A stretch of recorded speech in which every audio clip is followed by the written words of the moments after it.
स्वामी आज हमारे उस अंदर के दीप को जलाना चाहते हैं। आचार्य मांगतुंग स्वामी आज हमारे अंदर के अंधकार को हटाना चाहते हैं। आज हमारे आचार्य मांगतुंग स्वामी इस 16 नंबर के काव्य को अपनी उस स्तुति के माध्यम से हम सबको जगाना चाहते हैं कि जागो भाई। क्यों? क्योंकि ये जो हमारे अंदर दीप जलना है ज्ञान का, एक ऐसा दीप जिसके अंदर ना बाती है, जिसके अंदर ना तेल है, फिर भी वो जल रहा है। अच्छा, मांगतुंग अपने उन शब्दों में क्या कहना चाहते हैं, एक बार उनका उच्चारण हम जरूर करें। जिन शब्दों के माध्यम से, जिन काव्यों के माध्यम से आचार्य मांगतुंग स्वामी ने तीर्थंकर आदिनाथ की स्तुति की है, वो काव्य भी महत्वपूर्ण है। एक बार मेरे बोलने को उपरांत सभी लोग बोलेंगे। निर्धूम बर्त रप वर्जित तैल पूरा, निर्धूम वर्ति रप वर्जित तैल पूरा, कृष्णम जगत्र मिदम प्रकटी करोसि, कृष्णम जगतमिदं प्रकटीकरोसि, गम्यो न चारुमर्तं चलता चलाना, गम्यो न जातुमर्तां जनिता चलाना, दीपो परस्त्वमसि नाथ जगत प्रकाशा, दीपो परस्तुमसि नाति जगत प्रकाशा। आचार्य मांगतुंग स्वामी यहाँ कह रहे हैं निर्धूम, धुआं से रहित, वर्तिर विवर्जित तेल पूरा, जहाँ दिया भी नहीं है, तेल भी नहीं है और बाती भी नहीं है। कृष्णम जगत मिदम प्रकटी करोसि, समस्त जगत, तीन जगत के इदम यह प्रकटी करोसि, तीन जगत को प्रकाश कर रहा है। ऐसा दीपक जो जिसके पास ना बाती है, ना दिया है, ना उसके पास तेल है, फिर भी वो ऐसा दीपक है जो तीन लोग को प्रकाशित कर रहा है। गम्यो न जा तुमरताम चलता चलानाम, हे भगवान मरताम, आंधी तूफान बहुत भयंकर चले, चलता चलानाम, फिर भी दीपो परस्मसिनाथ जगत प्रकाशा, फिर भी उस दीपक को वो बुझा नहीं सकती। आप विचार करके रखना, यहां पर बिन बाती के, बिन तेल के, बिन दीपक के जो जल रहा है वो कौन सा दीपक हो सकता है? हाँ, अगर हम लोग सोचें कि दीपक जलाना है, किसी से कहा जाए तो आप तुरंत दिया ढूंढोगे, मिट्टी का ढूंढोगे, पीतल का ढूंढोगे। अब जलाना है तो तेल भी डालना है, और जलाना है तो घी भी डालना है, बाती भी ढूंढोगे। लेकिन आचार्य यहाँ मांगतुंग स्वामी कह रहे हैं नहीं भगवान, आपका दीपक तेल बाती की आवश्यकता नहीं रखता है। आपका दीपक बाह्य पदार्थों की आवश्यकता नहीं रखता है। बाह्य के दीपक तो बहुत बार जल गए, लेकिन एक बार आपने अपने अंदर ज्ञान का दीपक जला लिया तो पूरे जगत को प्रकाशित कर दे, तो कोई आश्चर्य की बात हो। विचार करके रखना, ज्ञान का दीपक एक बार जला लेना है, पूरी जगत को प्रकाशित कर देता है। हम लोग मंगलाचरण बोलते हैं ना, तो अज्ञान तिमिधाना जन ज्ञाना जन सलाह कया चक्षु रुणते ने तस्मे श्री गुरुवे नमः। आप विचार करके रखना, आचार्य यहां कह रहे हैं ज्ञान का दीपक जलाओ। हमें तो आश्चर्य कभी कभी ये लगता है, जिनने ज्ञान का दीपक जला लिया थोड़े ज़्यादा ज्ञानी बन गए, उनने मंदिर का दीपक बुझा दिया, वो टॉर्च से आरती करने लग गए। अब उनको कहा था ज्ञान का दीपक जलाओ कल्याण के लिए, उनने कहा इसका अर्थ ही निकाल लिया कि ज्ञान का दीपक जला लिया, अब बाहर का दीपक बुझा दिया। बारी तुम्हारी बुद्धि। आप विचार करके रखना, हमें परमात्मा की आरती उतारना है तो बाहर का दीपक की आवश्यकता पड़ेगी, टॉर्च से आरती नहीं उतरती है। आपको कैसा लगता होगा टॉर्च से आरती उतारना? हाँ, प्रैक्टिकल करके देखना, कल घर से टॉर्च लाना और भगवान के नाम ओम जय आरत देवा करते हो, कभी कभी करते हो तुम भी। कब करते हो? नया साल आ जाए और नए साल में हजारों लोग खड़े हैं, उन्होंने कहा इतने दीपक कहाँ से लाए? कि मोबाइल चलाओ, मोबाइल में टॉर्च भी है, अब मोबाइल जला के तुम ऐसे से घुमा रहे हो। अरे तुम्हारे लोग कभी कभी आर्टिफिशियल दीपक, लाइट वाले दीपक रख लिए और उसी से आरती कर रहे हो। ख्याल करना, ये सारी विकृतियां हैं। हम लाइट के दीपक से करते हैं, टॉर्च से करते हैं, मोबाइल से करते हैं, इनमें कोई ऑक्सीजन नहीं है। और घी का दीपक जलाना, जितने शाम को यहाँ भक्तांबर की आराधना में घी के दीपक जलते हैं तो यहाँ का वातावरण पवित्र होता है। वैज्ञानिकों ने कह दिया जिस घर में रोज घी का दीपक जलता हो वहाँ की ऑक्सीजन, वहाँ का वातावरण निगेटिवपना खत्म होने लगता है। और उसमें भी उन्होंने कह दिया गिरी गाय का घी, गिरी गाय का घी का दीपक जलाओ और ज़्यादा ऑक्सीजन मिलती है, स्वस्थ रहते हैं। ख्याल करना। लेकिन यहाँ जो दीपक की बात कर रहे हैं आचार्य महांतुंग स्वामी, जेल के अंदर बैठकर वो 12 दिन हो गए, 15 दिन हो गए, कितने दिन हो गए पता नहीं, लेकिन वो कह रहे हैं 16वें नंबर के काव्य में, ये भगवान हमने आहार नहीं किया फिर भी ये शरीर चल रहा है। क्यों? क्योंकि आहार से ही शरीर चलता हो ये जरूरी नहीं है। बिना दीप और बाती के आपका ज्ञान का दीप जल सकता है, तो बिना आहार के आपकी भक्ति के कारण से मेरा इस शरीर भी चलता रहे तो कोई आश्चर्य की बात नहीं है। शरीर में कुछ भी नहीं गया। हमारा जैन आगम, हमारा जैन सिद्धांत को वो दर्शा रहे हैं। हमारे जीवन में इतना ही विचार करके रखना, एक दीपक जरूर जलाना। आप एक दीपक जरूर जलाने का प्रयास करना। देखो अंधकार को नाश करने के लिए हम घी का दीपक जलाते हैं, लेकिन मिथ्यात रूपी अंधकार को नाश करने के लिए हमें सम्यक दर्शन रूपी दीपक जलाने का प्रयास करना है। मिथ्यात का अंधकार हमारे ऊपर इतना प्रभावकारी हो गया, उसे हटाना है तो सम्यक का दीपक जलाओ। अज्ञान का अंधकार हटाना है तो ज्ञान का दीपक जलाओ। असंयम का अंधकार हटाना है तो संयम का दीपक जलाने का प्रयास करो। विचार करना, जिसने अपने जीवन में पापों का दीपक हटाना है, पापों का अंधकार हटाना है, तो पुण्य रूपी एक दीपक जलाने का प्रयास करो। अगर हमारे जीवन में दुखों का अंधकार हटाना है तो सुख का दीपक जलाने का प्रयास करो।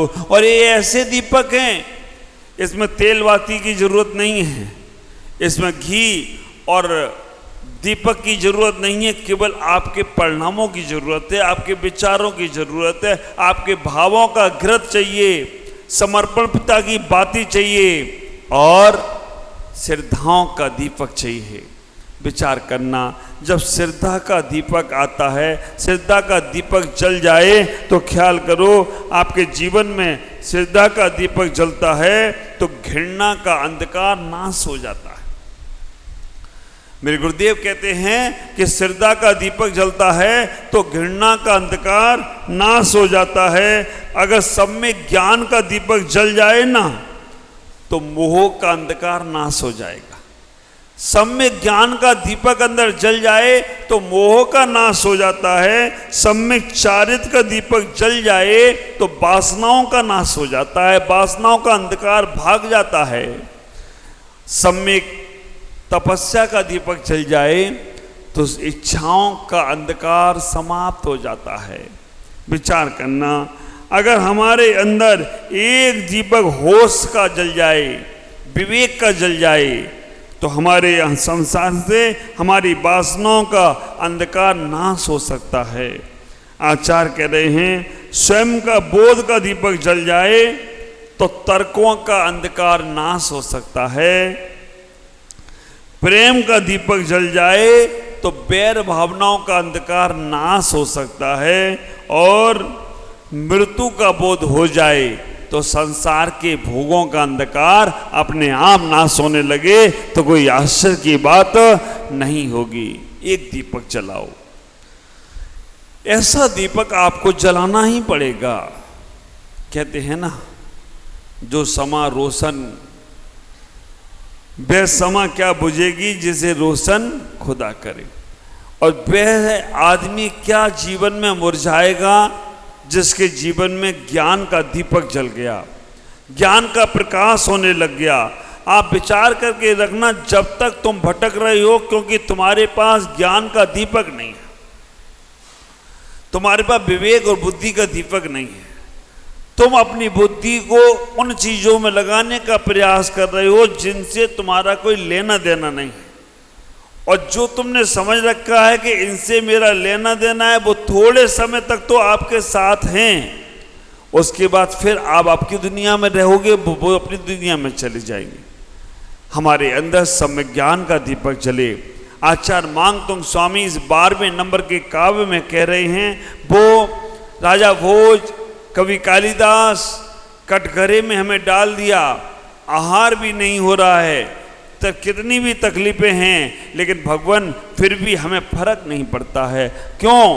क्योंकि ये भगवान जब ज्ञान का दीपक जलता है तो उसमें दीप में तेल और बाती की आवश्यकता नहीं है। उसी प्रकार से जब अंदर के परमात्मा का जागरण होता है तो इस शरीर को हमें कुछ देने की आवश्यकता नहीं है। एक बात बचाओ, उपवास करना अच्छा है या खराब? पर्यूषण में करोगे? हाँ, एक दो तो कर ही लोगे। मानसिकता बना के रखना इस बार पर्यूषण में। पिछली बार हमारे गुवाहाटी में 250 से 300 लोग उपवास करने वाले थे। करीबन 80 से 90 लोग, 100 लोग तो लोकल गुवाहाटी के करे और 150 लोग बाहर से लाके उपवास करे थे। एक बार मन बना लेना, मन तुम बना लेना, उपवास करवा मैं पूरा दूंगा, आप उसकी चिंता नहीं करना, बस मन आपको बनाना है। बहुत इस शरीर को हमने खिला लिया, पिला लिया, लेकिन हम इस शरीर को बिना तेल बाती के भी जला सकते हैं। उपवास की साधना अपने जीवन में क्यों करना चाहिए? आचार्य यहाँ उपवास की ओर संकेत क्यों कर रहे हैं? इसलिए कर रहे हैं कि हमें हमारी समाधि अच्छी करना है, इसलिए कर रहे हैं कि हमें अपना जीवन को अच्छा बनाने का प्रयास करना है। खाने पीने से जीवन अच्छा होने वाला नहीं है। आप देखो ना, नशा करने वाला नशा करके क्या करता है? झूमता है या सो जाता है। और भोजन करने वाला भोजन करके क्या करता है? सो जाता है। भोजन भी एक नशा है। आप आहार करें, आप भोजन करें घर में, उसके बाद आपका शरीर स्वस्थ मतलब शरीर को आलस आने लगता है, तो भोजन भी नशा है। उस भोजन से जितना बच सको उतना अपने जीवन को संभाल सकते हो। अपना ये तन मिला है, इसको शरीर को तपस्या में लगाने का प्रयास करो। जब जब तुम्हारा शरीर ये तपस्या में लगेगा तब तक तुम्हारे अंदर की उपलब्धि तुम्हें प्राप्त होगी। जब तक शरीर तुम्हारे साधनाओं में लगेगा तब तुम्हारे अंदर का दीपक जागृत होगा। आप अपने अंदर एक ऐसा दीपक जलाओ। विचार करना, सूर्य ने एक बार पूछ लिया पूरी सृष्टि से, मैं जब अस्ता और चल की ओर चला जाऊंगा तो मेरी कमी कौन पूरी करेगा? देवताओं ने कहा मेरे पास इतना समर्थ नहीं है। मनुष्यों ने कहा मेरे पास भी समर्थ नहीं है कि सूर्य जितना प्रकाश मैं दुनिया को दे पाऊं। जानवरों ने भी मना कर दिया। तब एक नन्हा सा दीपक जैसे यहां रखा है, नन्हा सा दीपक जागृत हुआ। उसने कहा चिंता मत करो, अगर तुम नहीं रहोगे तो मैं रात भर अंधकार से लड़कर ये एहसास दिलाता रहूंगा कि प्रकाश नाम की कोई चीज है, सूर्य नाम की कोई चीज है, हमें अंधकार ग्रसित नहीं करेगा। उस नन्हे से दीपक ने इतनी बड़ी चेतावनी, इतनी बड़ी चुनौती स्वीकार कर ली। तो मैं आपसे भी कहता हूं, पंचम काल रूपी अंधकार, छठा पंचम काल रूपी अंधकार आए, वो तुम्हें ग्रसित करेगा, आएगा ही आएगा, उसका तो नियम है। पंचम काल और विषम परिस्थितियां आने वाली हैं। छठा काल आएगा तो धर्म ध्यान दूर, तुम एक दूसरे के बारे में अच्छा भी नहीं सोच पाओगे। अभी तो कम से कम थोड़ा सा अपने परिवार वालों के बारे में, या जो तुम्हारी बात मान ले उसके बारे में अच्छा सोच तो लेते हो। आगे ऐसी परिस्थिति आएंगी कि तुम किसी के बारे में अच्छा सोच नहीं सकते हो। वो अंधकार तुम्हारे पास आए उसके पहले एक धर्म ध्यान रूपी दीपक जला लेना, वो अंधकार से लड़ने की ताकत मिलती रहे तो कोई आश्चर्य की बात नहीं होगी। ये बात का ख्याल करना, अपने जीवन को समझने का प्रयास करना।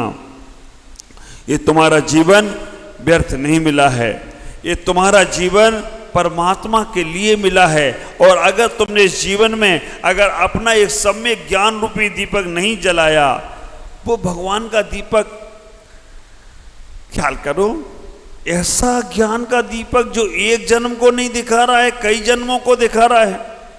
और ऐसा भगवान का दीपक की कह रहे ना यहाँ पर मरुता, ऐसी हवा तूफान आंधी जो पर्वतों को हिला दे, वो भी उस ज्ञान रूपी दीपक को हिला नहीं पा रही है, भगवान के दीपक को बुझा नहीं पा रही है।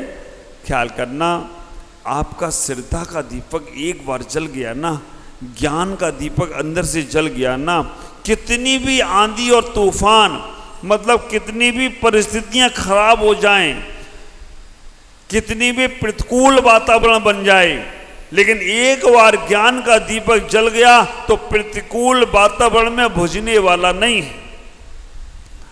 अगर आप देव शास्त्रगुरु के सच्चे भक्त हैं, अगर आप अपने संयम को सच्चे से पालन करते हैं, तो आप विचार करके रखना, प्रतिकूल अवस्थाओं में भी आपका मन चलायमान नहीं होगा।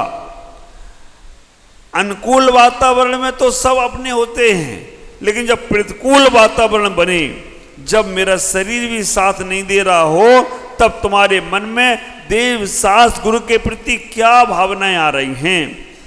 जब तुम्हारा मंदिर जाने से भी कोई काम नहीं बनता हो, तब तुम्हारे मन में क्या भावना आ रही है। आप विचार करके रखना, जब तुम गुरुओं को नमस्कार करते हो और गुरु तुम्हें पूछ भी नहीं पा रहे हैं, तब तुम्हारे मन में क्या भावना आ रही है।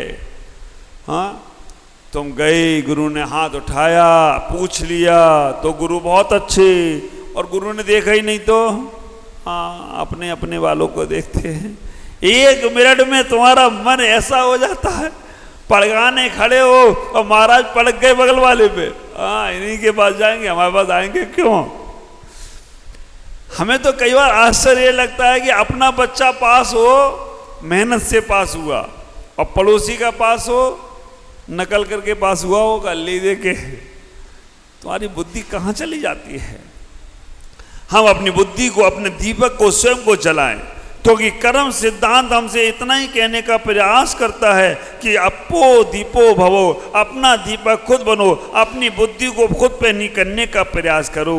आचार्य मांगतुंग स्वामी यहाँ पर अपने ज्ञान के दीपक को जलाने की बात कर रहे हैं। और जब तुम्हारे पास ज्ञान का दीपक आएगा सच्ची में श्रद्धा के साथ, तो कभी भी आप दुखी नहीं रहोगे, क्योंकि दुख के अंधकार को हटाने के लिए ज्ञान रूपी दीपक को जलाने का प्रयास करो, जलाने का प्रयास करो। भक्तांबर का विधान चल रहा है।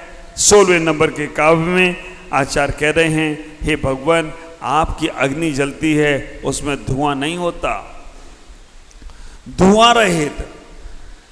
ख्याल करके रखना, धुआं रहित क्यों है? क्योंकि वहां पर कोई राग द्वेष नहीं है। दर्पण में कभी राग द्वेष नहीं है। भगवान के संवत्सरण में भावमंडल है, उसमें राग द्वेष नहीं है। तुम जैसे जाओगे वैसे वो 7 भाव तुम्हारे, 3 अतीत के, 3 भविष्य के, एक वर्तमान का भव दिखाने का प्रयास करता है। आज के काव्य को आत्मसात करना। हे भगवान, जैसे आपने अपना ज्ञान का दीपक जलाया है, वैसे ही हमारे अंदर ज्ञान का दीपक जले। इस शरीर को हमने बहुत खिलाया पिलाया है, लेकिन उपवास करने की शक्ति भी मुझे मिले और मैं भी अपना कल्याण कर सकूं। आप उस कारागृह में बैठे हो और मैं चतुर्गति के कारागृह में बैठा हूँ। आप वहाँ से निकलने का प्रयास है, हमारा इस चतुर्गति से निकलने का प्रयास सार्थक हो जाए तभी हमारी सफलता होगी। इसी बात को लेकर आचार्य मानतंग स्वामी इस काव्य को कह रहे हैं। ओम नमः जय गुरुदेव।